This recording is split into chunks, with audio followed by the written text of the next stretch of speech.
This is the story of Grace and Kenneth, a story of faith, loss, and the power of prayer you should never underestimate.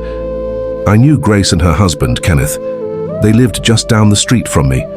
Grace was the kind of woman everyone admired, gentle, kind, and always praying.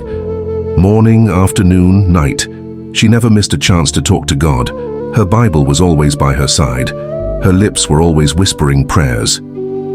But Kenneth, her husband, didn't care for any of that. Every night, Grace would kneel beside their bed.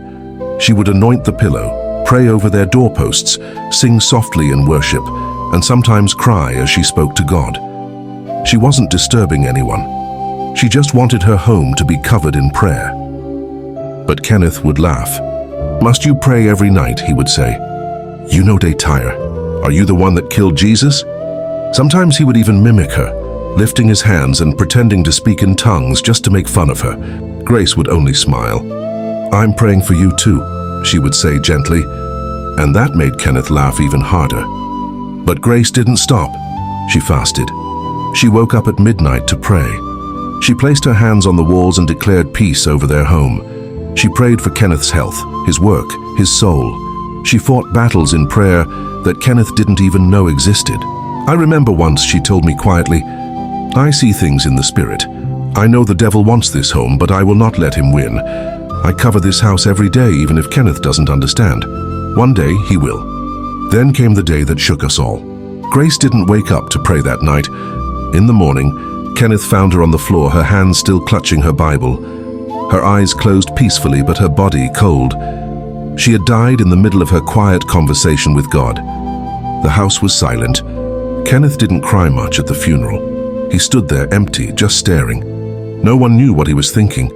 But just 3 days after the burial, strange things began to happen. Kenneth said he heard footsteps in the hallway. He checked, no one was there. The next night, the bedroom lights began to flicker. He turned off the TV, but it came back on by itself. Another night, he said something pressed down on him in his sleep. He couldn't breathe. He tried to shout, but no sound came out.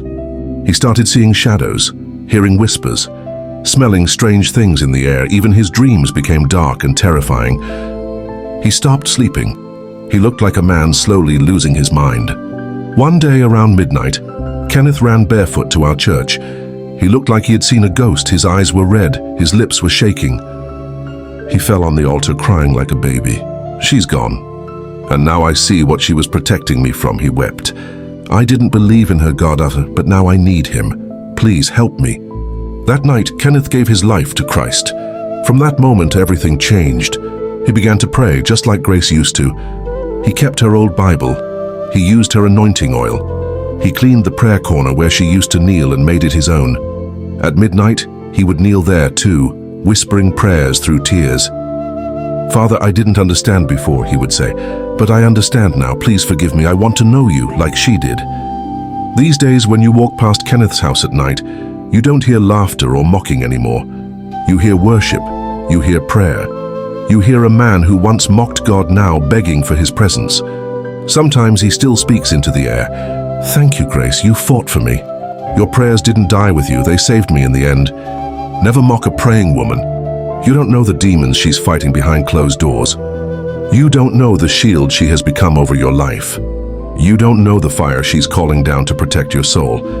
Because when she's gone, only then will you realize she wasn't just praying.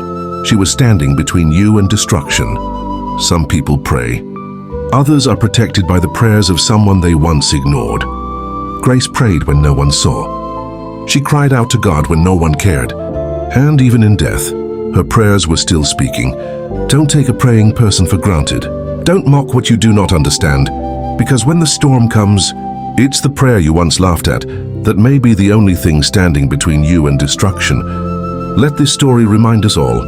Prayer is not weakness, it is spiritual warfare, and love covers even in silence.